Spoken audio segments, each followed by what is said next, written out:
everyone, and welcome back to the Diary of a Teenage Girl.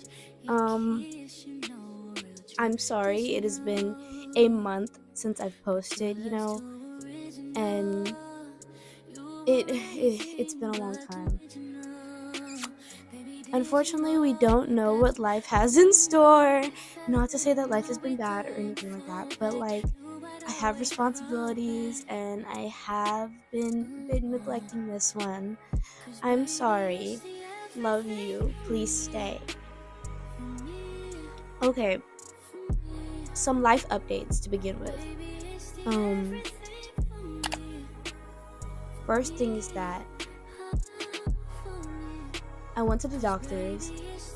I changed a bit of my routine. I've had more work to do.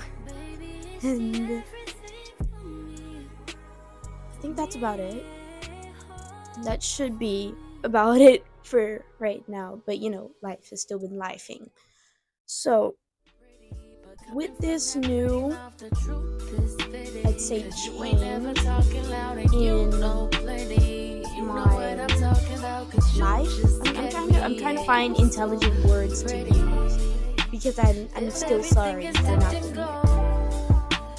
it. I invested in self-care. That is what I want this episode to be about. I recently went to the store. Crazy guys, we're going out. But I went to the store. I invested in a sugar scrub. Like those body scrubs and stuff that you lather on. It makes your skin all soft. You feel all good while using it. Gets rid of dead skin and stuff like that. Well, I invested in a vanilla scented body scrub because lately I've been on this vanilla kick. I don't understand why either, but I've been on this vanilla kick, so there's that. But I feel like every person should invest in self-care.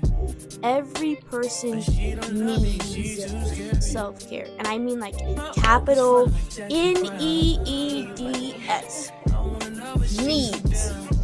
It is a necessity. It's like water and food. You need something to be motivated and be happy in this time. I feel like it's so important to make sure you have the proper resources. And I'm not even saying you have to spend money, because self-care can be just going outside for a walk. Obviously stay safe or whatever. I don't have my whistle on today, but I normally have a whistle that I keep around my wrist for protection in everyday life. When I'm at school, when I'm at the store, when I'm wherever, because I never know where I'm gonna be. Guys, life is just like that. But I feel like it's not okay. I'm not gonna say it's not difficult to do self-care, because for some people they might not know what they like, or what will benefit them, what makes them feel good. But I feel like it's not too difficult. You have to think and go over what do I like, And as a fellow teenage girl, who's not legal to work in her state, because I promise you, however old you think I am not that old. I am fairly young in the teenage spectrum, okay? Check yourself. So, keep that in mind. I'm not legal to work at all. I'm not legal. I think I have another year requirement to work in my state. And it can be so difficult when you're relying on other people sort of fund your self-care, I feel like that's the part that people get hung up on. Well, I don't have X amount of money, so I can't buy this, I can't buy that.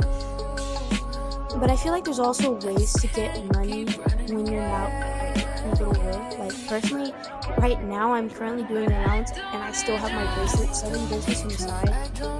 But before, it was just mainly selling sweet treats and bracelets and stuff like that. And I feel like oftentimes we get too in the mindset of this being a hustle, sort of grind, sort of method to get money, that we forget that we should also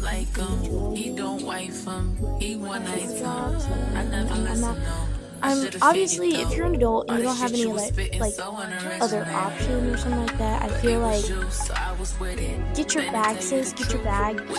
But as a teenager, I don't pay my own bills. I'm just gonna say that now. I don't pay my bills. I don't. As I said, I'm not legal to work. I don't pay my bills. I'm young. I'm not doing it. No. But people get so caught up in the fact that they don't have any source of income to understand the fact that you don't necessarily need income in order to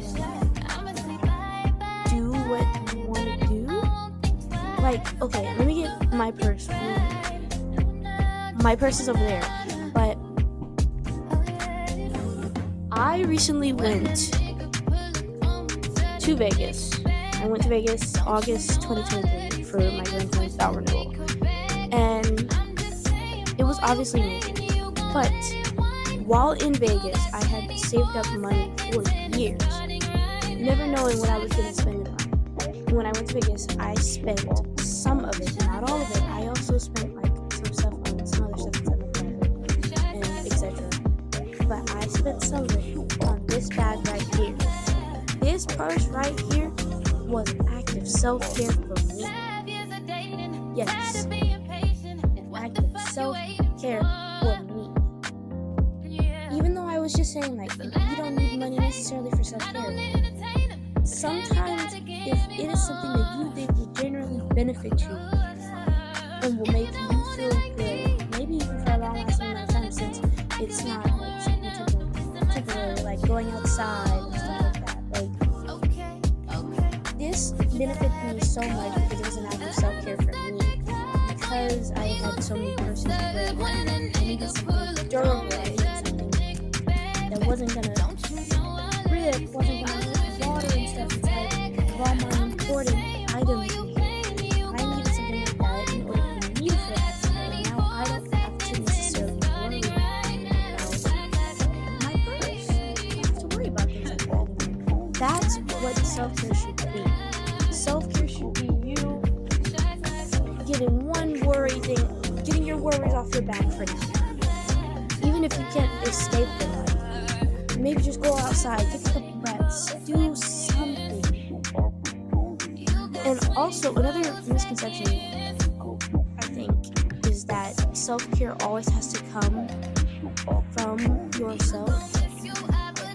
But the thing for me is that I'm gonna bring up my boyfriend. I know, I'm sorry. My boyfriend bought me a Stanley Cup. As you see, my purse is red, and my Stanley is red. Red is my favorite color. You see, I have a red blanket right here, red picture hanging on the wall, red in my closet, red suitcase in my closet, red stuff behind the camera. I love red. Red is my favorite color. My hair used to be red. Honestly, I love the color red. Self-care does not need to necessarily come from yourself. It could be asking somebody else to buy something for you. Excuse me, let me get something off the ground. It can be asking someone else to get something for you. For me, I've been talking about how I want the Stanley Cup. I've been telling my man I want the Stanley Cup, and he offered to pay for it. An act of self-care can be saying yes to purchase. Oh my god, I can't speak. It could be saying yes to that purchase and allowing that thing that's going to make you happy for a long time. I take my Stanley Cup to school every single day because it holds so much water, and I'm in choir and dance. So obviously, I need that water, and I am also someone who has asthma, so I really need water. I really need access to water. I need something that holds a lot of water.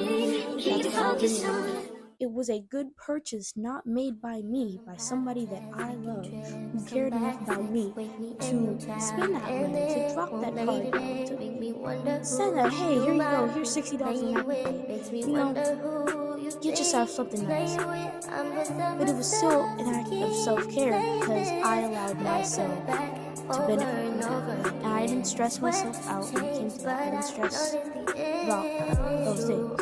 Allowing somebody to pamper you still counts as self-care. It is just not your money being spent. I mean, I feel like people should understand that because everybody's like, oh, it doesn't count as self-care because I didn't buy it for myself. I didn't get it for myself. I should have gotten this for myself. I should have did this for myself. But I feel like take your wins where you can get them. If it's going to make you happy and take some worries off your back, if it's going to give you more of a pat on the back than it is going to give you another load, another piece of straw in the camel's back, then it is self-care. I have items that I didn't even pay for inside of my closet. I count as self-care because I wear them so much and they give me so much joy that for me to not count them as self-care would be discrediting them. It counts as self-care because it makes you feel happy. It makes you feel good. You are the person who has to feel that burden, feel that. So if it's making you feel better, that is self-care. I don't know. This wasn't supposed to branch off into that, but I feel like it was so important to note. You know, I feel like when people say investing, typically they're like, oh, spend money. But I want to make that into something new. I want people to start investing in self-care. I feel like they're like, oh, you have to buy all this, buy all that, in order to be happy and count for self-care. No, I want investing in self-care to be making time for yourself, taking care of yourself. And hey, if it has to involve a purchase or something, purchase that item. Obviously, don't discredit your bills or if you pay any of that. Take care of those things. Think about yourself, you know? I want investing in self-care to be maybe going for a walk every time. Maybe completing an art piece once a month. I want self-care to mean more than the box we placed it in. Because that box holds us back from considering a lot of things as self-care. So then we're thinking, oh, we can't do this again because it wasn't self-care. Give yourself a reason to do that thing again. I went to the spa. I call that self-care, even though I didn't pay for that. I didn't pay for that. What do I look like paying for that? No. I'm just a silly little teen girl. I'm not paying that. But someone else paid for it for me. And because that thing made me happy, that is self-care to me. I can do that again because that's self-care. That purchase was reasonable for me. Even if I wasn't paying for it again, it counts. And with that, I think that's what I want to leave everybody with from today's discussion. Anyways, stay hydrated. Eat well, and I don't mean just fruits and vegetables. Eat well. Make sure you're full. I don't care if you have to get 3 plates. Make sure you're full. It's okay. And stay real well rested. I love all of you. Mwah. I love all of you. Have an amazing day. And I hope all your loved ones are safe. Bye!